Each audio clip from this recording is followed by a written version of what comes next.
Buonasera, buonasera a tutti e benvenuti a una nuova puntata a Teleradio Sport di Telepace. Ciao Giacomo. Buonasera Roberto, buonasera a tutti. Ciao Luca. Buonasera. Allora abbiamo gli azzurri quasi qua questa sera, Giacomo? Sì, oggi diciamo abbiamo uniformità cromatica abbastanza nella platea. Benissimo, allora andiamo in anteprima un pochino in diretta come al solito, salutiamo tutti quelli che ci stanno seguendo, dobbiamo dire dall'intera Liguria perché Telepace viene vista in tutta la Liguria e alterniamo diversi sport, perciò anche chi è fuori del nostro comprensorio insomma, possiamo prendere contatti per una vostra presenza, ci fa sicuramente piacere. Cosa diciamo delle nostre formazioni e non solo? Partiamo dalla Serie A. Sì, questo fine settimana per il calcio ligure, dalla Serie A alla Serie D è stato abbastanza positivo perché sono state solamente una sconfitta, in Serie A il Genoa 2 sconfitte, in Serie A il Genoa ha perso 3-1 in casa della Roma, comunque una squadra in ripresa che adesso è diciamo nelle zone più tranquille della classifica. Lo Spezia ha vinto 4-0 in casa della Carrarese, adesso è a terzo, a -5 dal Pisa secondo, quindi rimane diciamo, nelle zone per giocarsi poi eventualmente la promozione. Era anche una partita molto sentita, diciamo quasi un derby, nonostante siano due squadre di due regioni diverse. La Sampdoria ha perso 2-1 in casa contro il Cesena, adesso è 16esima, quindi sempre in zona play-out, solo i 3 punti dall'ultimo posto in classifica. Per quanto riguarda la Serie C invece l'Entella ha vinto 3-0 a Carpi, quindi è prima, con anche più vantaggio rispetto alle seconde, adesso ha più 5 punti dalla Ternana e della Torres, e il Sesti Levante ha pareggiato 1-1 con la SPAL, quindi rimane diciamo penultima, però a -1 dalla terzultima. In Serie D infine la Lavagnese ha vinto 2-0 in trasferta contro il Novaro Mentine, quindi rimane diciamo nelle zone di media classifica. 2 vittorie consecutive mi sembra la Lavagnese, sì. Mercoledì e questo fine settimana. Benissimo, Luca invece per la grande pallanuoto, Chiavari e Lavagna. No, parliamo della 1 No.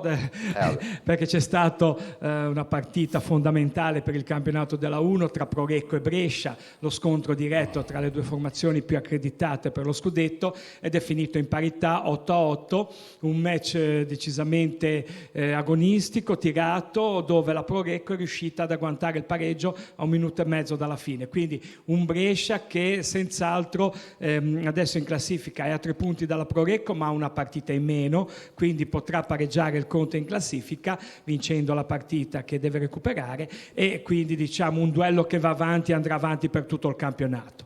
Della 2 poi ne parliamo più approfonditamente dopo. Allora prendiamo posizione, andiamo a presentare gli ospiti e poi avremo anche questa sera telefonate, insomma la serata sicuramente promette tanto sport.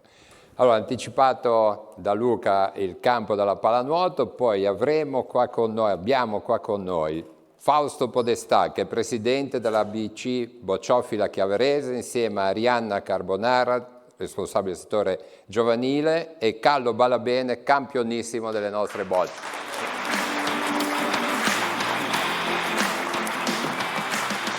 Poi passiamo alla grande pallavolo di Amis e Admo, Simone Cremisio che è allenatore della C maschile ma anche organizzatore insieme a Marco Dalmaso, Lara Mannino invece coordinatrice del settore mini volley. E poi in rappresentanza del calcio abbiamo una vecchia gloria, possiamo dire così, Zizi Stagnaro, ex giocatore, ex allenatore. Ciao Zizi. Allora un saluto a chi è qua in platea, ma andiamo a vedere Giacomo. Allora, in platea per quanto riguarda la Bocciofila Chiavarese abbiamo una parte dei ragazzi del settore giovanile, in particolare under 18 e under 15, abbiamo alcuni allenatori e anche alcuni giocatori. Per quanto riguarda invece la pallavolo, la Miss Admo Volley, abbiamo alcuni rappresentanti della prima squadra, del mini volley e dell'under 13. Molto bene. Allora facciamo un giro un po' con tutti per rompere un pochino il ghiaccio. Fausto, quest'anno da poche settimane avete iniziato la prima partita, proprio sì. Ieri, tra l'altro con una fuoriclasse che avete pareggiato 12-12, ma andando qualche giorno indietro c'è stata la presentazione, nella presentazione insomma avete lanciato l'obiettivo di quest'anno che è arrivare nelle prime 4 posizioni.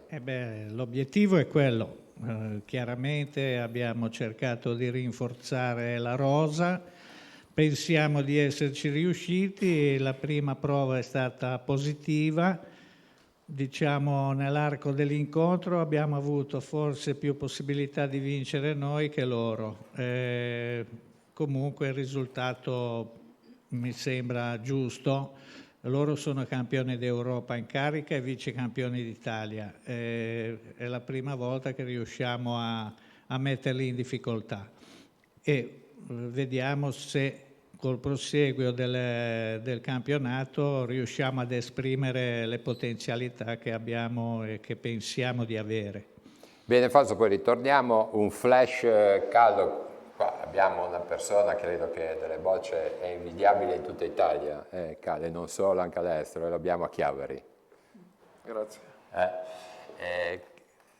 Sabato un 12-12 contro veramente una bella squadra. Sì, una squadra accreditata alla vittoria finale, abbiamo fatto un bellissimo incontro anche con un certo pathos perché fino all'ultima giocata non si sapeva se si vinceva, se si perdeva, se si pareggiava. Abbiamo pareggiato.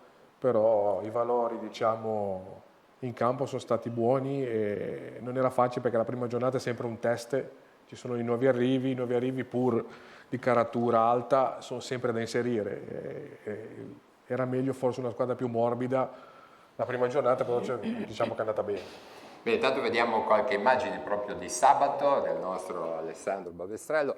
Allora, dalle bocce passiamo alla pallavolo. Simone, qual è lo stato di salute dell'AMI Sadmo? Pieno dell'attività, siamo partiti nel mese di settembre con tutti i campionati, allo stato attuale non sono partite giusto l'Under 13 e l'Under 12, però tutte le squadre sono sul campo e direi che va bene, siamo iscritti a più di 22 campionati e l'impegno è altissimo e la prima squadra ieri sera ha fatto una grande vittoria, ce la porteremo avanti spero in queste settimane, anche perché andiamo adesso a affrontare una delle migliori squadre del campionato e la Serie C femminile sta lottando per la salvezza, sia la C maschile che la C femminile sono state molto ringiovanite e abbiamo inserito tutti i migliori ragazzi del nostro settore giovanile, noi li prendiamo là così piccolini e li portiamo poi ad essere...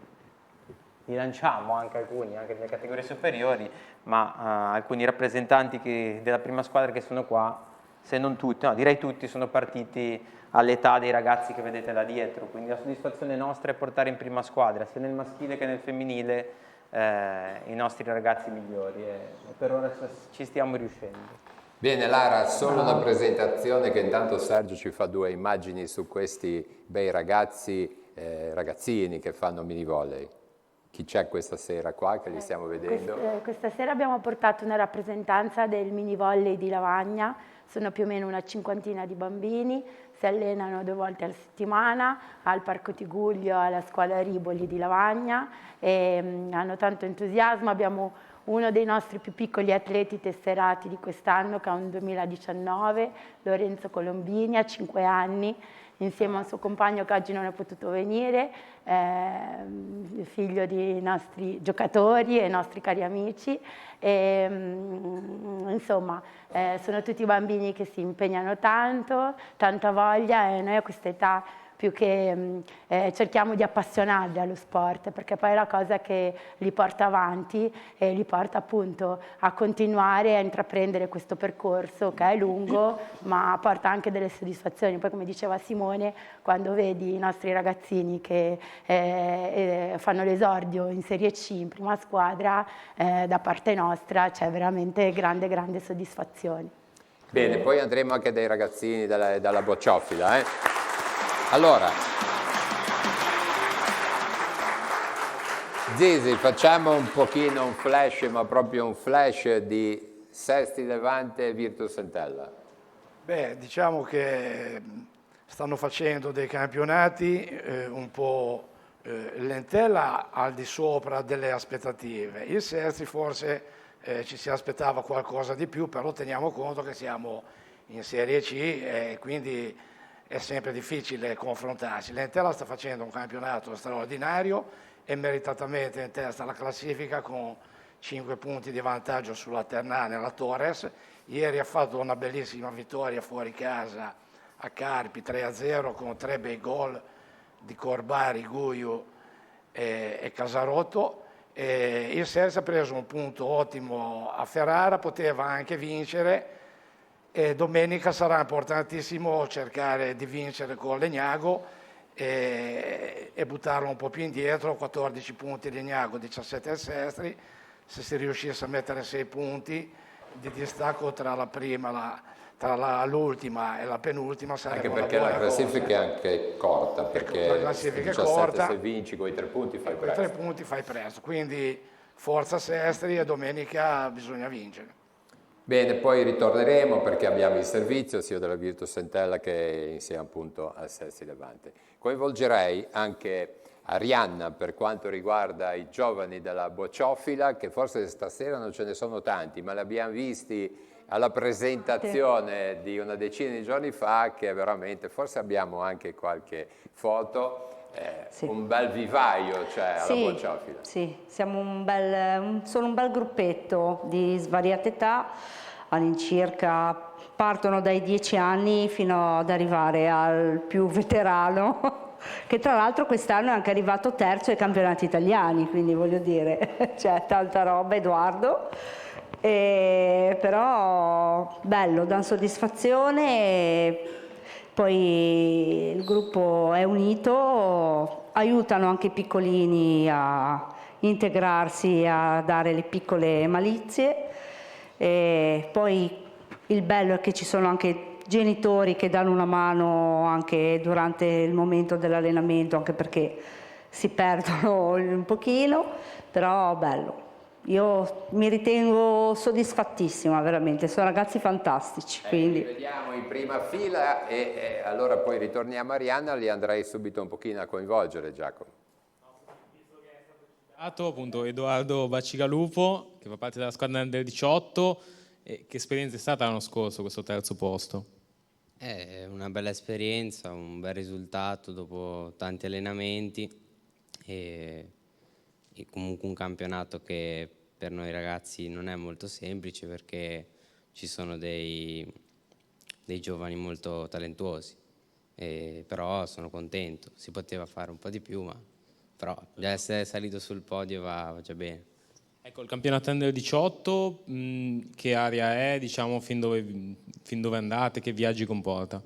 Durante l'anno siamo andati fino in Friuli, a Noventa o a Udine più o meno, e poi anche in Val d'Aosta, molto in Piemonte e poi Liguria ovviamente. Ok, e Giorgia Med, che anche tu sei Under 18, tanto quando inizia il campionato quest'anno di Under 18, tra quanto all'incirca? Se vi state preparando? Dovrebbe iniziare tra 2 mesetti più o meno. Avete iniziato a allenarvi quest'anno? Quanti siete quest'anno in squadra? Siamo all'incirca una quindicina. C'è qualcuno di nuovo, più o meno siete i soliti? No, qualcuno di nuovo c'è, magari che veniva da altre squadre ma giocava già da prima, però qualcuno di nuovo c'è. Allora, in bocca al lupo poi per il campionato.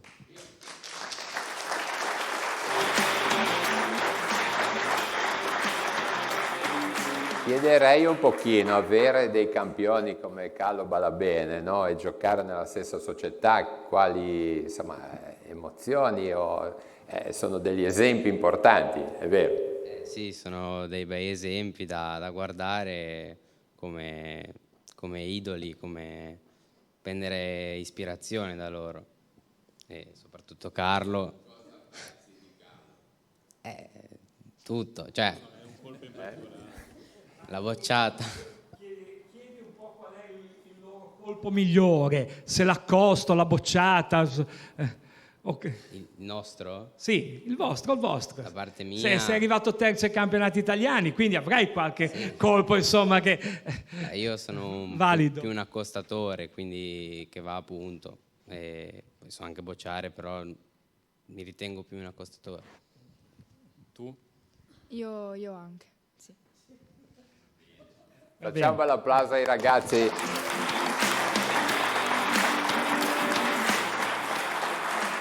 Carlo, comunque io vorrei farti raccontare qualcosa di te, perché abbiamo veramente un personaggio sportivo qua proprio, e tra l'altro vorrei salutare il vostro direttore tecnico, allenatore Antonello Solari, che da tanti anni segue il Chiavari, ma questa sera è indisposta a casa, ti salutiamo.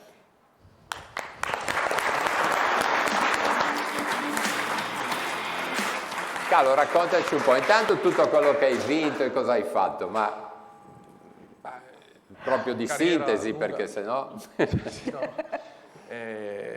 Ho cominciato giovanissimo, età di 12 anni, anch'io, 11.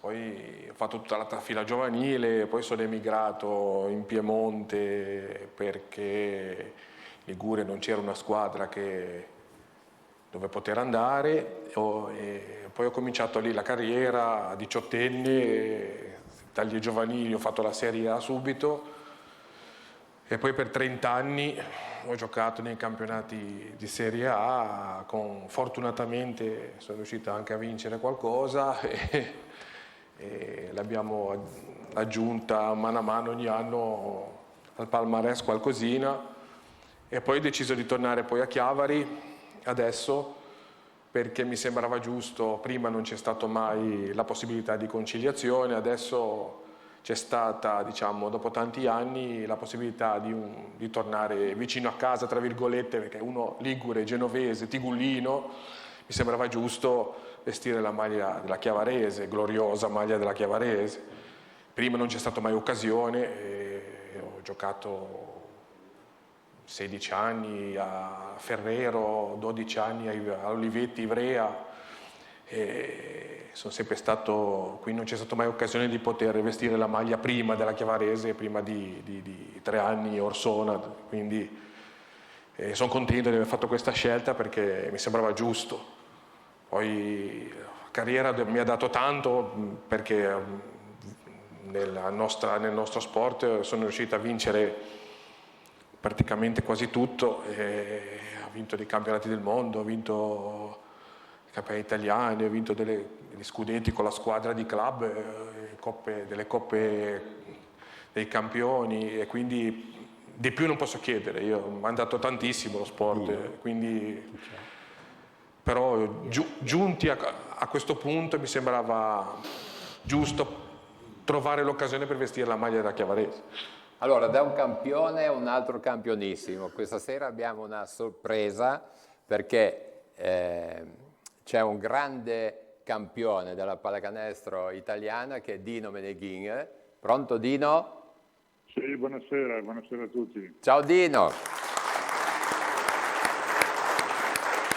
Allora, grazie per aver accettato questa telefonata. Pensate, campionissimo, che ha compiuto proprio sabato 75 anni. Allora, tanti auguri, credo, in tutto il mondo del basket, e vogliamo anche noi questa sera partecipare. Intanto, come hai festeggiato, Dino, il compleanno? Ma guarda, tranquillamente con parenti ed amici. Poca brigata, come si dice, vita beata, no? Per cui in grande tranquillità, dopo aver risposto e ringraziato centinaia di messaggi che mi sono arrivati di auguri, per cui è stato comunque molto toccante. Bene, sembra che in qualche modo giochi ancora, no? Perché sentendoti ti vediamo e ti ricordiamo in campo. Ma guarda, questo bisogna ricordare che io ho giocato per grandi squadre che hanno vinto tanto, con grandi giocatori, grandi allenatori, e quindi è stato più facile vivere con grande intensità la mia vita sportiva. E vincendo tanto sia con il club che con la nazionale, è logico che poi sia rimasto qualcosa. Sono contento che sia rimasto il pensiero, ecco. Almeno adesso vivo con questo, ecco. Però bellissimo. Assolutamente sì. Senti, tu hai avuto tantissimi grandi allenatori, no? Che cosa ti hanno dato le tue grandi qualità? Allora vediamo, il primo allenatore che ho avuto è stato Nico Messina, che mi ha avvicinato al basket e mi ha insegnato a giocarlo con allegria, con gioiosità, ma sempre con grande intensità, ecco. Mi ha insegnato a non sprecare il tempo. detto guarda, quando entri in palestra l'orologio buttalo via, perché devi stare a sentire quello che dico io, quello che dicono i vice allenatori, per non sprecare proprio il tempo. Poi subito dopo è arrivato Adža Nikolić, un allenatore slavo, un professore slavo che era una mente lucidissima della pallacanestro, che ci ha insegnato ad essere dei professionisti veri. Per lui diceva, quando entrate qui in palestra non ci sono scherzi, non ci sono risa, non ci sono scherzi, quindi bisogna fare come l'operaio che entra in fabbrica, lavorare seriamente per tutto il tempo dell'allenamento, poi fuori potete fare quello che volete.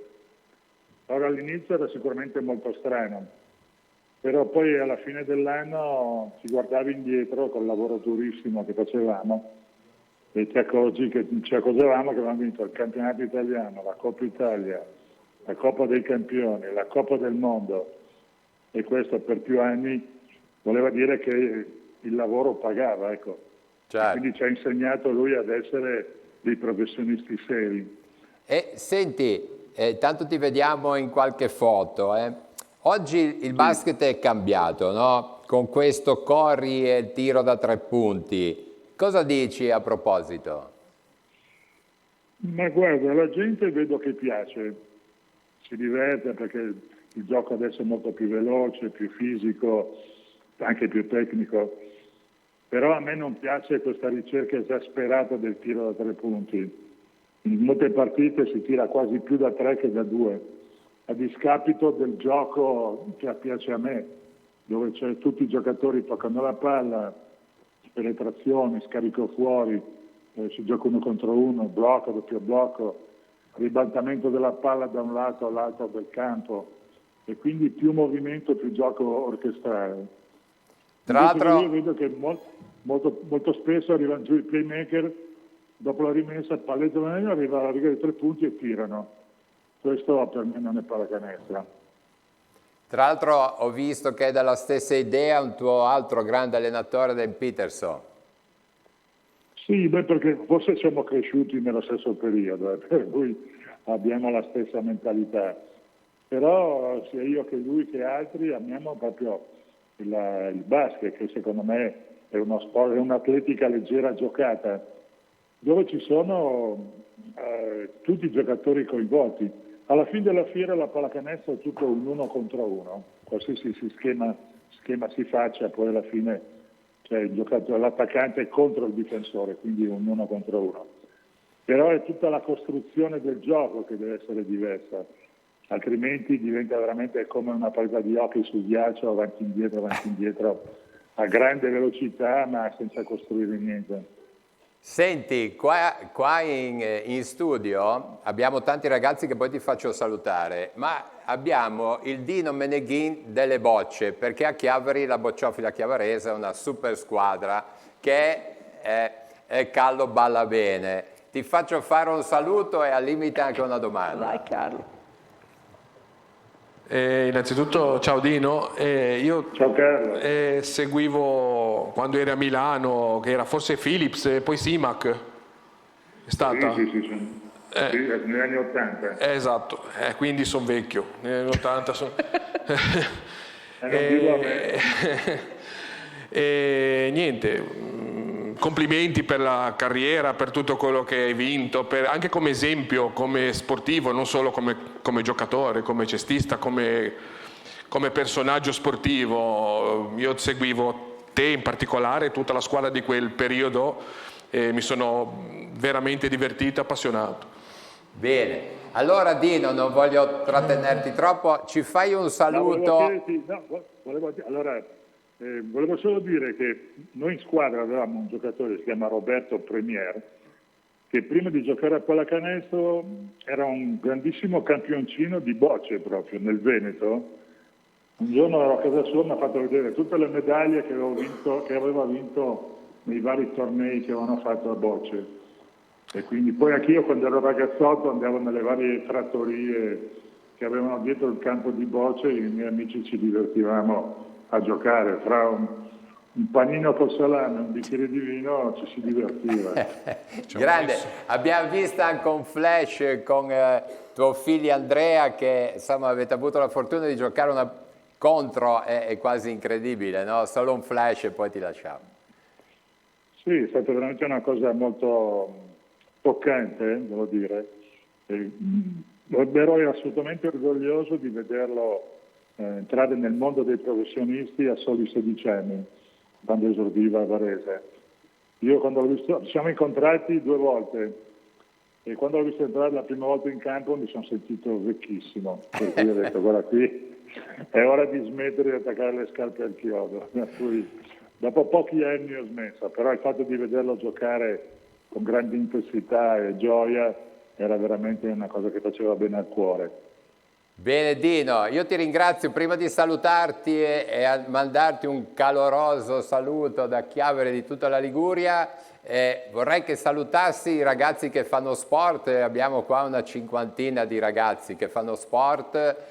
Cosa puoi dire? Un campione della tua statura a un ragazzo di 10 anni che fa sport? Allora, prima di tutto già sono dei ragazzi secondo me speciali perché hanno scelto di praticare lo sport, qualsiasi cosa sia. Si avvicinano a questa attività, lo devono assolutamente prendere prima come divertimento, come passione e dopo cercare di migliorarsi giorno dopo giorno. Ascoltare quello che dicono loro gli allenatori che sono lì apposta per farli migliorare. In televisione si hanno occasione di guardare i grandi campioni che giocano, cercare di vedere come si muovono sul campo, in difesa, in attacco, cercare di rubare quelli che sono i loro movimenti tecnici e poi il giorno dopo andare in palestra o sul campo e cercare di ripeterli all'infinito, così poi diventa una cosa meccanica e tutto diventa molto più facile. Bene, grazie ancora, tanti auguri e complimenti. Grazie, un abbraccio a tutti, grazie mille. Grazie. Ciao, buonasera. Ciao. Chiamo Simone. Hai conosciuto Meneghino? L'ho visto anche, mi sa che l'ho visto anche giocare con tuo fratello da qualche parte. Da qualche parte. Ero vicino, però me lo ricordo. Bene, bene. Allora, ritorniamo al mondo della pallavolo. Giacomo, abbiamo qua dei giocatori della prima squadra, allenatori che bisogna che andiamo a conoscere. Allora, Federico Garibaldi, che è capitano della prima squadra che gioca in Serie C e anche allenatore dell'Under 13, ma partiamo dalla prima squadra. Tanto com'è iniziata la stagione e come sta andando il campionato? La stagione sta andando secondo i pronostici. Alterniamo momenti buoni e momenti meno buoni, ma il gruppo è nuovo, molto giovane e costruito interamente in casa, quindi è normale che ci siano degli alti e bassi. Ora veniamo, come diceva Simone, da un momento abbastanza buono, dalla recente prestazione di domenica sera contro una squadra molto forte. Abbiamo dimostrato un'ottima crescita di squadra ma anche singolare, quindi un buon momento, dai. Siamo soddisfatti per il momento, poi la stagione è molto lunga, non ci poniamo particolari obiettivi, però siamo in linea con le aspettative. Ecco. Come si fa da capitano aiutare a crescere una squadra che è molto giovane? È molto complicato, devo dire che la squadra che abbiamo attualmente, appunto essendo molto giovane, ma molto difficile in certi frangenti tenere tutti a bada perché ognuno ha un po' le sue idee, un po' le sue teorie su cosa fare e non fare, però siamo innanzitutto molto amici fuori. Questo aiuta sicuramente molto anche nel rapporto poi e nel superamento delle difficoltà.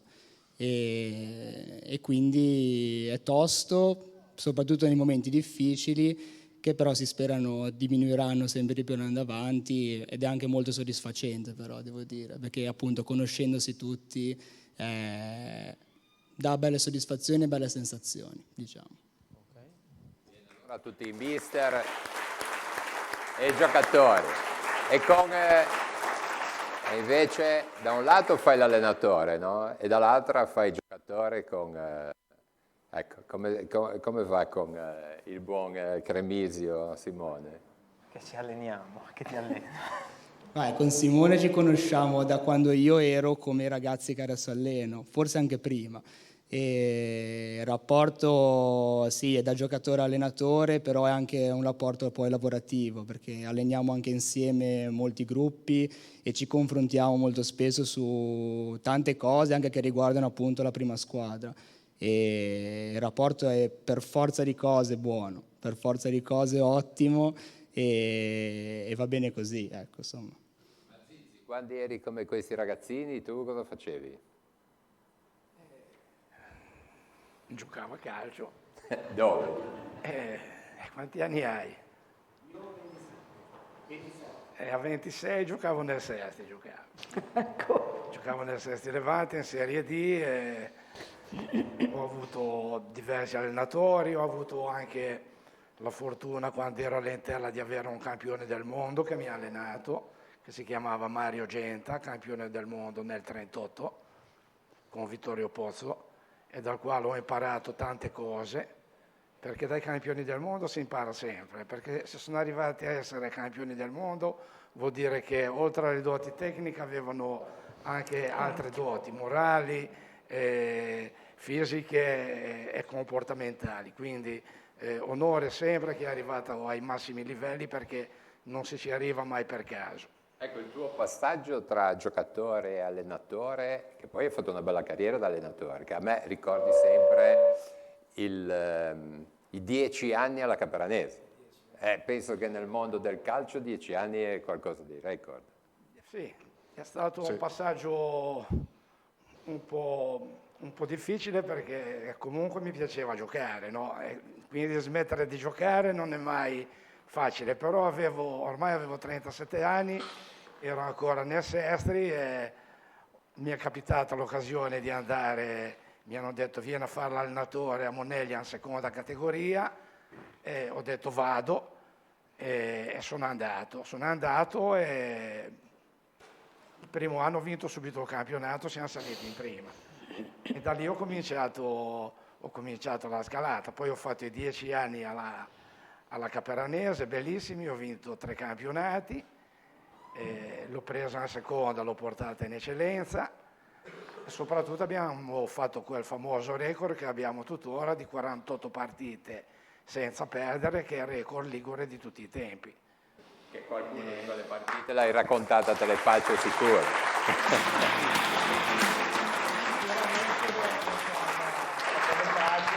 Perché ormai sono un veterano di questa trasmissione.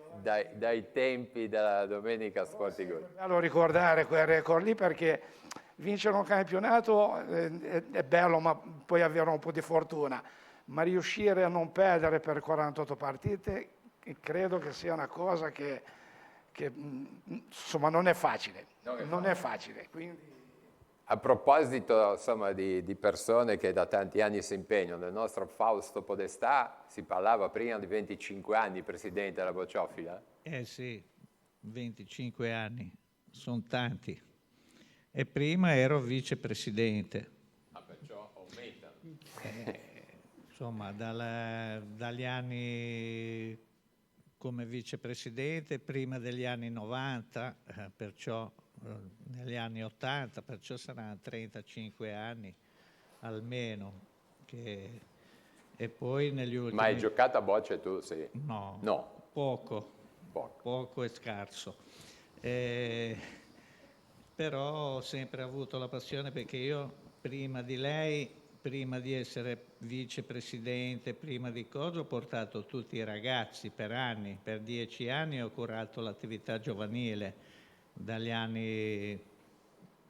dal 70 72 fino agli anni 80 ho curato l'attività giovanile, dove tanti giocatori sono emersi e sono diventati anche bravi. Fra l'altro lui era un nostro avversario a livello giovanile. Calo è stato un avversario? Sì, certo. Insomma, avrai pensato da presidente prima o poi lo avrà a Chiavari? L'hai pensato poi o no? Certo. Allora, e invece pensavo, Carlo quando smetterà di fare il giocatore cosa farà? Delle bocce. Devo dire che un'idea proprio chiara non ce l'ho, essere sincero. Vabbè, ma finora si va avanti. No? Si va avanti finché diciamo, riusciamo a tenere botta ai giovani e diciamo, al livello di gioco della Serie A continuo. Andiamo in... Non sarei un bravo allenatore. Non saresti un bravo allenatore? No. Chissà. Non penso. No.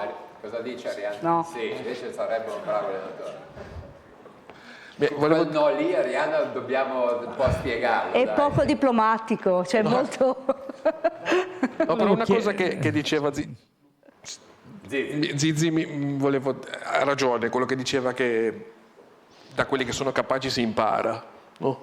E io per esempio quando sono passato in Serie A che avevo 18 anni dalla categoria degli allievi, tutti mi dicevano ma vai subito in Serie A, aspetta, guarda vai magari un anno in Serie B, io gli ho risposto che io in Serie B non ci vado semmai se in Serie A poi non sarò in grado, perché da quelli ho avuto la fortuna di giocare con i giocatori più forti che c'erano al mondo insieme, mi hanno tenuto, hanno avuto fiducia e quindi sono contento. Non bisogna mai perdere l'opportunità di giocare ad alto livello. Poi questo oggi sei dall'altra parte, no? Perché ti stanno vedendo i giovani come modello, è vero o no? Sì, adesso si sono invertite le parti, è vero. È vero.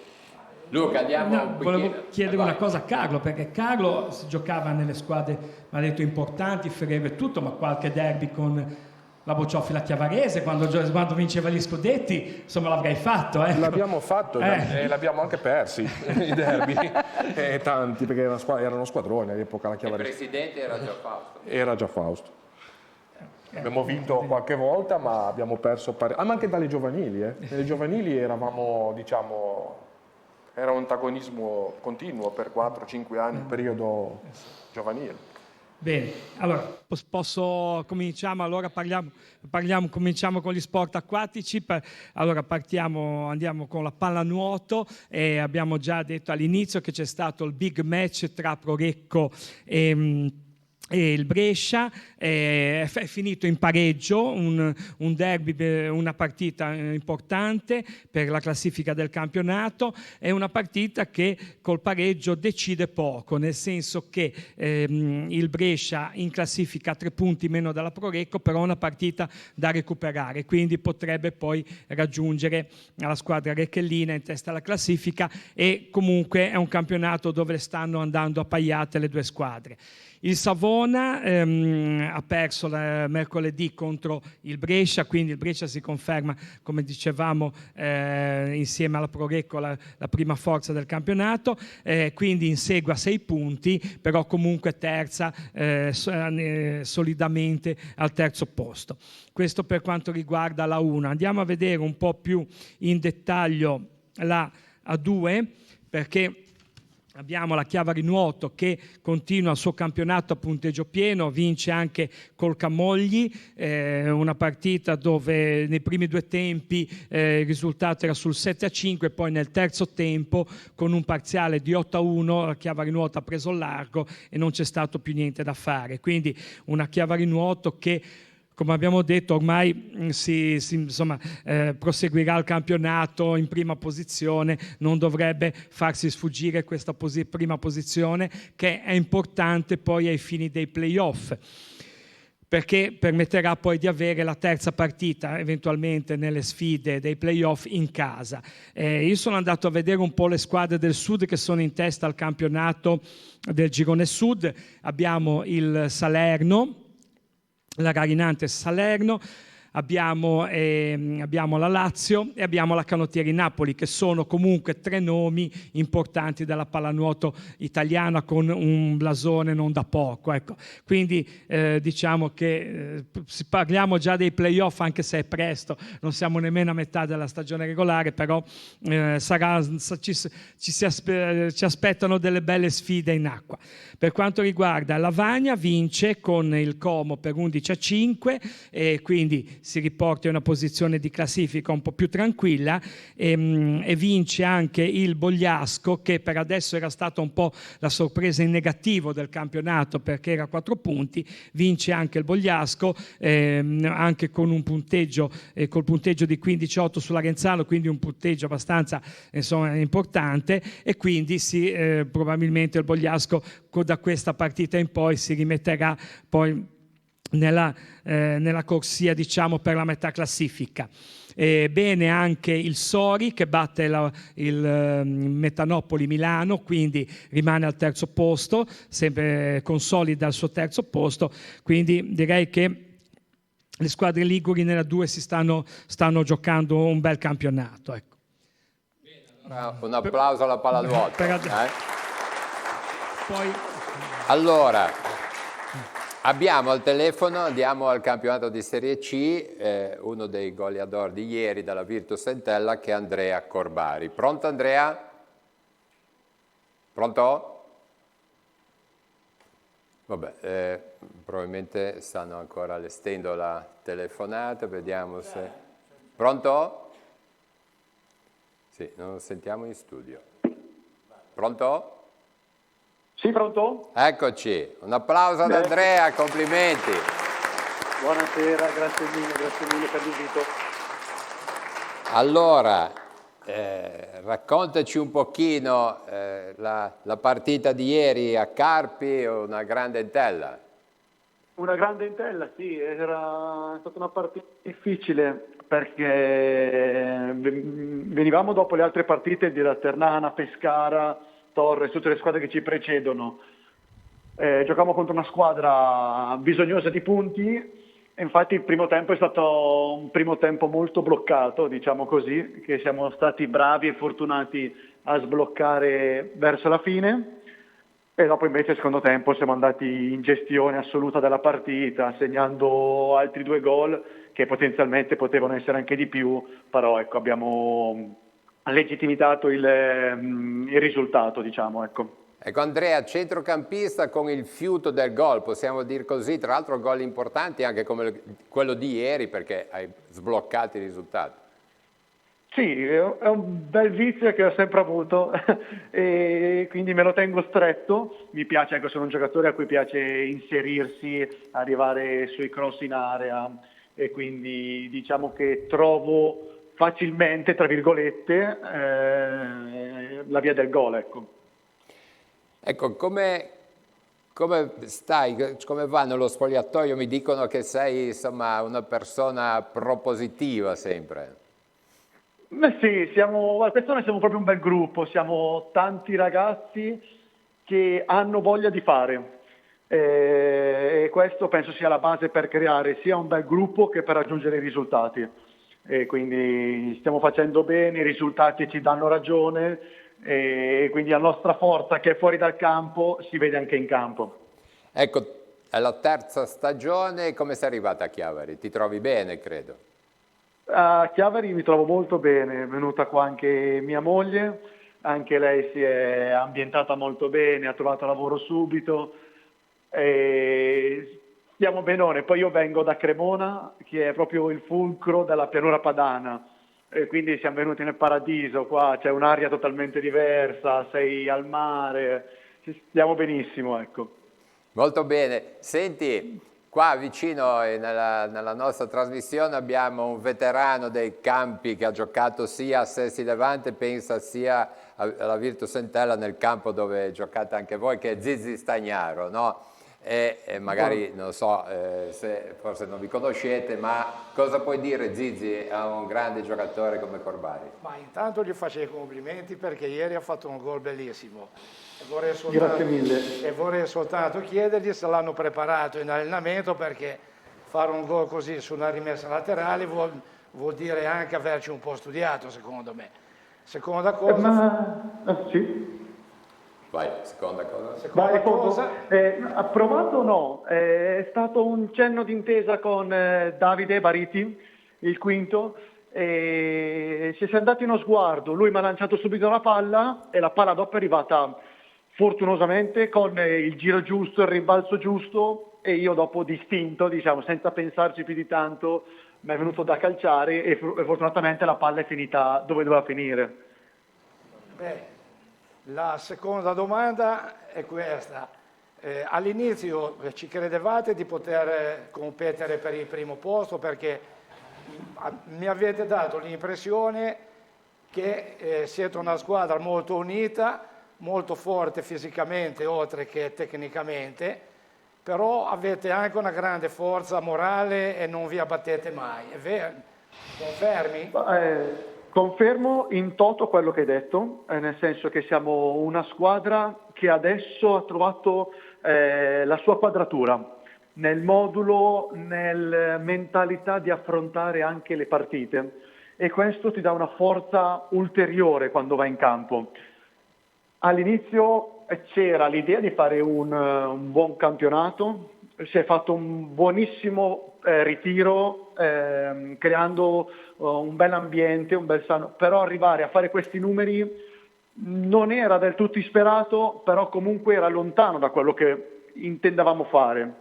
Sicuramente volevamo fare un campionato diverso rispetto all'anno scorso, che l'anno scorso è stato molto più complicato, ecco, arrivare alla salvezza, e quindi si pensava di fare un campionato un po' più tranquillo arrivando nei playoff, però dopo partita si è creato sempre di più un qualcosa di speciale che si sentiva nell'aria e ci ha permesso di arrivare ad oggi dove siamo adesso. Però comunque mancano ancora 15 partite, adesso giuste, non lo so, 15, 14, 16, non lo so, però c'è ancora un altro campionato davanti e non dobbiamo mollare di un centimetro. Bene Andrea, prima di salutarci, ricorda quando giocate e invita i tifosi, so che erano ieri presenti a Carpi più di 100 persone. Assolutamente sì, è stato bellissimo vederli lì a Carpi, e invito tutti i tifosi entelliani sabato pomeriggio alle 17:30 al Comunale a sostenerci, che ne abbiamo tantissimo bisogno. Benissimo Andrea, in bocca al lupo. Viva il lupo, grazie mille. Grazie. Alla prossima. Grazie, buona serata, grazie. Grazie mille a voi, alla prossima. Alla prossima. Benissimo, adesso facciamo un flash musicale, se riusciamo dalla regia, è qua con noi in studio e la facciamo, vieni pure, facciamo un bel applauso a Ilenia Bigi. Ciao Ilenia, ci siamo conosciuti qualche settimana fa quando è stata presentata appunto la Bocciofila Chiavarese. E dunque abbiamo organizzato anche questa sera, tu in quell'occasione hai cantato 2 o 3 canzoni, questa sera ne facciamo una, ma ci siamo già un po' preparati prima, perciò c'è anche la partecipazione del pubblico. Volevo però, scuola che appartiene alla Scuola della Voce di Sara Nastos, ramo didattico dell'Associazione Culturale Tigullio Eventi. Solo una domanda? Ecco, tanto vediamo benissimo dalla regia, abbiamo visto la mamma, pensate, Ilenia arriva da Priosa insieme alla mamma, facciamo un applauso. Grazie. Perché questa sera speriamo che non ci sia neve, ma non c'è, sarete premiate. Tu com'è questa passione per il campo? Per il canto? Allora, io un po' come lo sport coltivo questa mia passione fin da piccola. Ho cominciato ad approcciarmi con la musica tramite la fisarmonica, ho iniziato a suonare la fisarmonica proprio da bambina, avevo 6 anni. E poi piano piano, mentre andavo a scuola, il mio insegnante mi ha appunto ascoltato, ha pensato che potevo avere un futuro anche con la mia voce e mi ha consigliato di andare da Sara. E piano piano diciamo che tra lavoro, scuola e impegni riesco a portare avanti questa passione. Benissimo, ci farai azzurro. Azzurro. Perché è stata fatta in occasione dell'azzurro della Bocciofila, Esatto. ma l'azzurro rappresenta un po' Sì, diciamo anche che la un po' nazionale di tutti gli sport. Allora, se la regia partiamo con la musica, poi la partecipazione con l'aiuto di Rosalba ti veniamo anche dietro. Perfetto. Ok?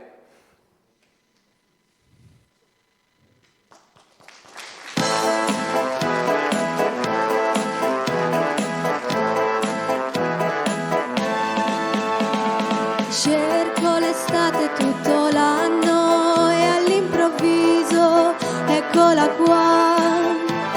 Lei è partita per le spiagge, sono solo qua su in città. Sento fischiare sopra i tetti un aeroplano che se ne va. Azzurro, il pomeriggio è troppo azzurro, lungo per me. Mi accorgo di non avere più risorse senza di te. E allora io quasi quasi prendo il treno e vengo da te. Il treno dei desideri, dei miei pensieri all'incontrario va.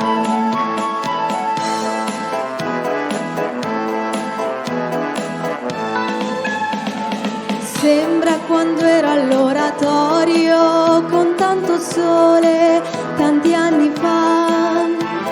Quelle domeniche da solo in un cortile a passeggiare. Ora mi annoio più di allora, neanche un prete per chiacchierare. Azzurro, il pomeriggio è troppo azzurro e lungo per me. Mi accorgo di non avere più risorse senza di te. E allora io quasi quasi prendo il treno e vengo da te. Il treno dei desideri, dei miei pensieri all'incontrario va.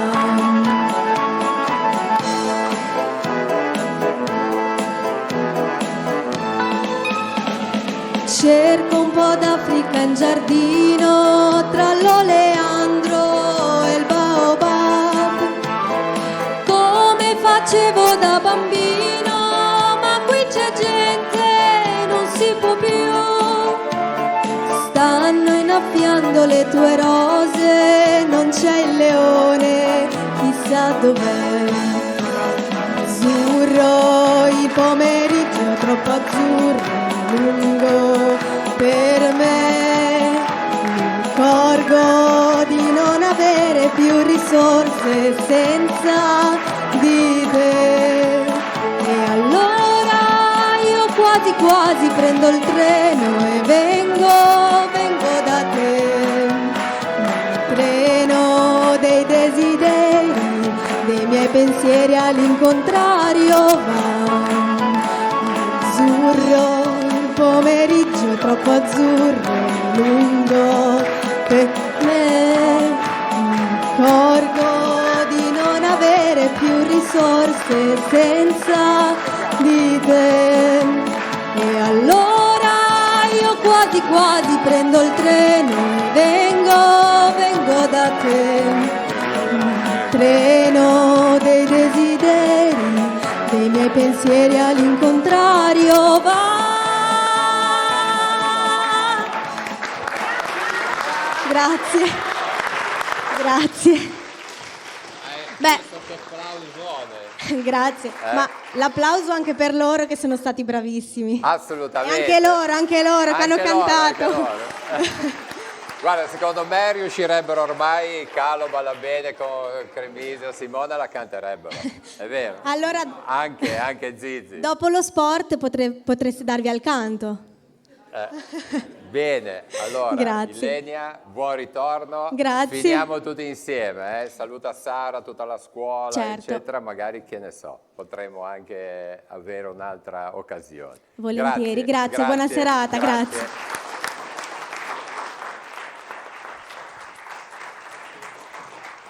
Zizi, hai visto che evoluzione a Telepace da quando giocavi tu? Anche noi abbiamo la musica, Molto bene, una location splendida e una bella serata.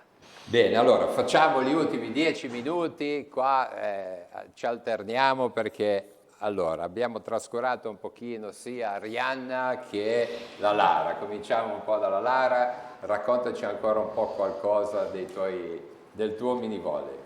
Sì, allora, noi abbiamo un settore giovanile, bambini appunto dell'età dai 6 agli 11 anni, tra Chiavari e Lavagna. Io mi occupo del mini volley di Lavagna e Marco Dalmasi invece si occupa del mini volley di Chiavari.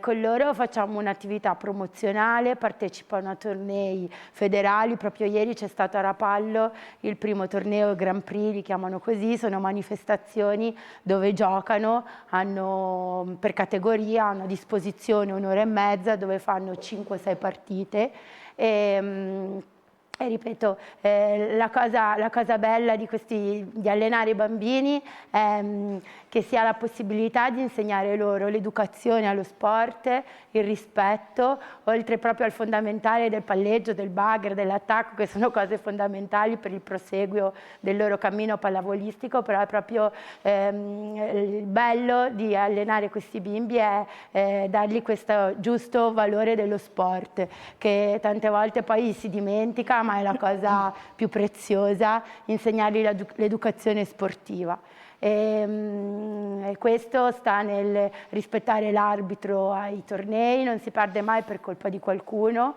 c'è l'avversario che certe volte è più forte, siamo noi che magari certe volte giochiamo male, però si vince e si perde tutti insieme e questa è la cosa bella del nostro sport, poi essendo uno sport di gruppo, di squadra, è la cosa principale, sono le basi, oltre ripeto al palleggio, al bagger, perché non si... È da tanti anni che sono istruttrice del mini volley e ripeto, ho ancora tanta passione, quindi si va avanti. In mezzo a questo bel gruppo c'è già un capitano, c'è qualcuno che magari possiamo fare una battuta con qualcuno oppure forse no? Capitano proprio no, perché però abbiamo magari le più grandi, non so, Desi, Ema, Aurora, loro sono ragazzine Dai, un flash, di 10 anni, vediamo magari se riusciamo. loro sono... Un flash se riusciamo a sapere qualche notizia, non so, Giacomo. Amelia. Tanto vi mettete d'accordo. E invece Simone, abbiamo già raccontato prima le vostre squadre principali. E oggi come numeri, l'Amis Volley cosa vuol dire? I numeri sono importanti perché comunque siamo partiti, abbiamo festeggiato i 15 anni alla fine della scorsa stagione di Amis Admo, la nostra storia è stata l'unione di due grosse società che erano Chiavari e Lavagna, siamo riusciti tanti anni fa a costruire questa sinergia che oggi ci ha portato dove siamo e i numeri, i tesserati sono quasi 400 credo. Tra le due società e appunto avendo tanta storia alle spalle, come diceva Federico, ma lo stesso Nicolò che dietro di lui li abbiamo presi a 5 anni e ora li vediamo giocare, ne hanno 25-26, li vediamo giocare nelle prime squadre, come detto prima, la soddisfazione più grande. Allora, poi li dobbiamo andare in prima fila, ma un flash perché sono pronte due ragazzine, dai, di quelle che diceva Lara. Sì, abbiamo Desiree e Ema, che appunto del mini volley. Tanto Desiree, da quanto tempo tu giochi a pallavolo? Ho cominciato quest'anno. Ok, tu invece? Da 3 anni, questo è il terzo. Come vi trovate anche con gli allenatori, col gruppo? Ci troviamo un botto bene. Va bene, bravissime.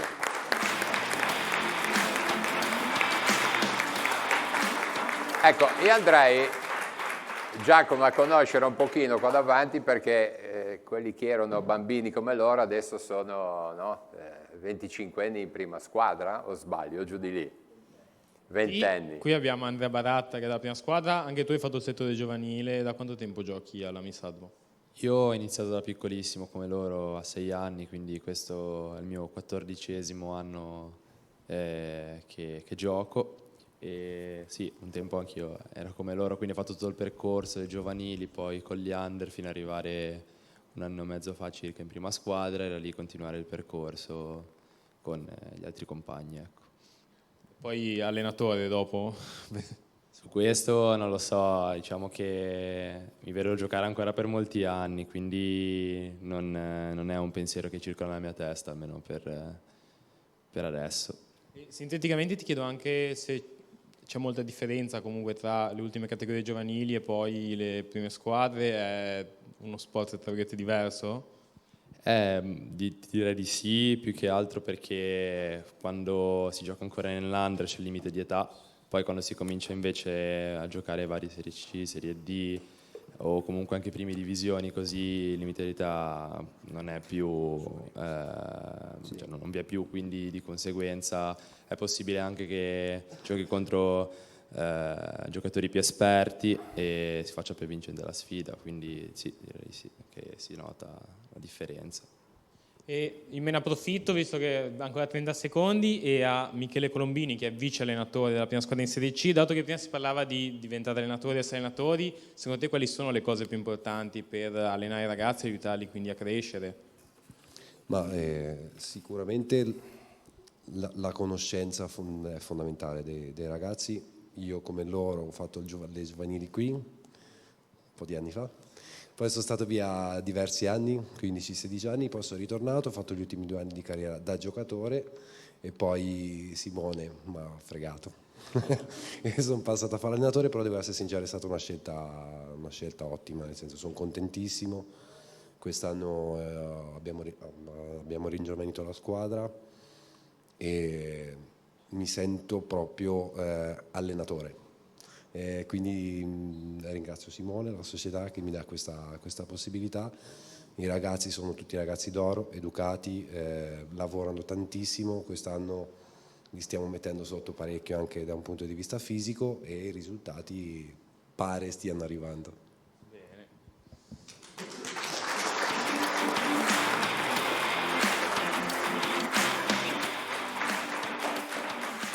Alessandro Margarita, l'altro vice allenatore della Serie C. Secondo te ci sono grossi margini di miglioramento per questa squadra, essendo molto giovane? Sì, sicuramente possono divertirsi e crescere ancora tantissimo, e sicuramente con delle persone di grande esperienza come Simone, come Michele, che hanno calcato dei campi importanti, possono solo che migliorare. Visto che prima l'abbiamo fatto per la Serie C di calcio, prossima partita in casa quando è? Se vogliamo invitare qualcuno a vederla? In casa tra 2 settimane, adesso ci aspetta una trasferta importante sabato sera. Benissimo per la pallavolo, ci avviciniamo alla fine. Giacomo, allora c'è la Serie A di bocce, ma abbiamo anche un settore amatoriale nella grande società Bocciofila Chiavarese. Vorrei qualche rappresentante che ci raccontasse qualcosa. Intanto con Arianna facciamo insomma, i tuoi ragazzini, a che punto siamo, cioè se avete della stagione. Allora, noi adesso, vabbè, a parte che gli allenamenti noi praticamente non li terminiamo mai, cioè andiamo avanti sempre e comunque loro adesso si stanno preparando perché dal 23 di febbraio ci sarà il Master che prevede delle prove particolari e poi a marzo-aprile inizieranno i campionati di società Under 15 e Under 18 e poi inizieranno, cioè sarà una gara internazionale che li porterà ad Alassio dove giocheranno sia le Serie A ma anche il settore giovanile e quindi e poi andiamo avanti, gare, selezioni campionati italiani, diciamo che è fitto il calendario, però loro non si tirano indietro, anzi giocherebbero anche di notte, quindi su questo. Andiamo a conoscere un attimino, qua abbiamo Sergio, ci conosciamo, un pochino questa passione in questo caso per le bocce, dai. Sergio Leverone, che fa parte appunto del settore amatoriale della Bocciofila Chiavarese. Tanto ci racconti questa realtà brevemente, per chi è rivolta, chi siete? Sì, noi siamo diciamo la categoria inferiore ai campioni Serie A, però non meno importante a livello locale, perché comunque noi la passione che abbiamo, tutti noi anziani, meno anziani, giocano nelle categorie ovviamente D, C, B, ecco. in Serie A ci si arriva solo, diciamo, veramente i campioni, quelli che hanno qualcosa in più. Però anche noi diciamo che, e poi soprattutto la Chiavarese tiene anche conto diciamo delle nostre categorie, perché ripeto, a livello locale tanti vogliono giocare, ecco. Per te com'è nata questa passione? Ma io giocavo a calcio quando a circa 26-27 anni mi sono accorto che nel calcio non potevo avere, ormai non potevo arrivare a un certo livello, ho detto ma forse mi do alle bocce, posso arrivare in Serie A, ecco, la mia speranza era arrivare in Serie A, giocare contro Balabene, ecco. Purtroppo non ci sono riuscito, però dai, finora ho ancora qualche possibilità. Nelle bocce si va in là con l'età, si può sempre migliorare. Ecco. Grazie.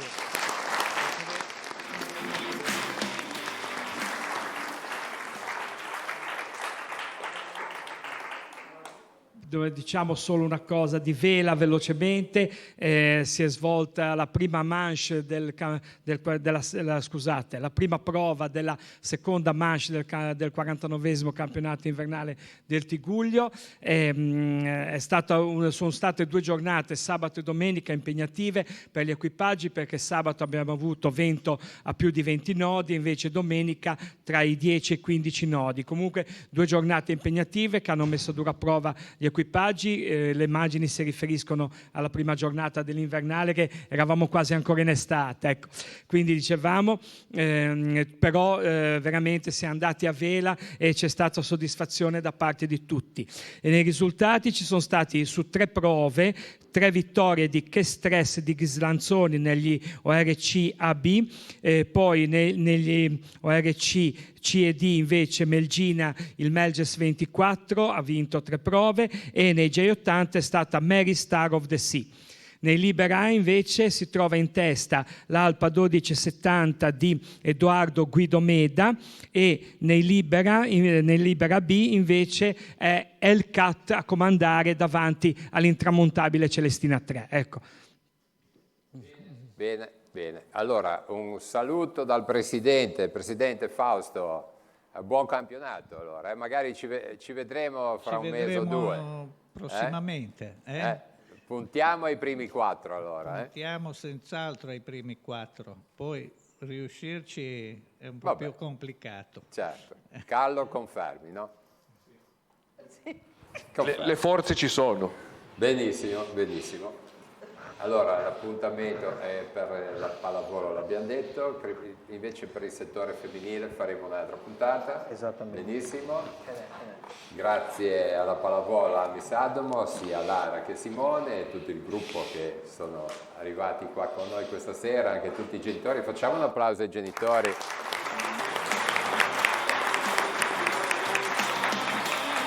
Che sono stati bravissimi anche nel canto, perciò... Zizi, una battuta, so che sei andato a vedere il Riva Samba che insomma, è primo in classifica. Sì, ci tenevo a dire 2 parole su Riva Samba, perché sono 2 anni che si sta battendo benissimo nel campionato di eccellenza. L'anno scorso ha sfiorato la promozione, quest'anno attualmente è prima in classifica con 4 punti di vantaggio. Ieri ha fatto una buona partita contro il Loano, 2 bellissimi gol, uno di un giovane di Capelli e l'altro di un veterano come Rufino.